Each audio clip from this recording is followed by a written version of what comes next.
250 องค์ผู้ทรงอภิญญา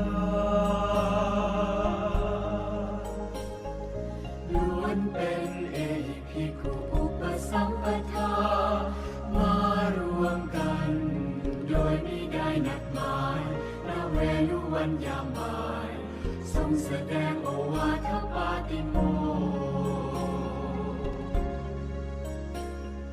ทรงมุ่งดับทุกโศกแด่ชาวโลกทั้งหลา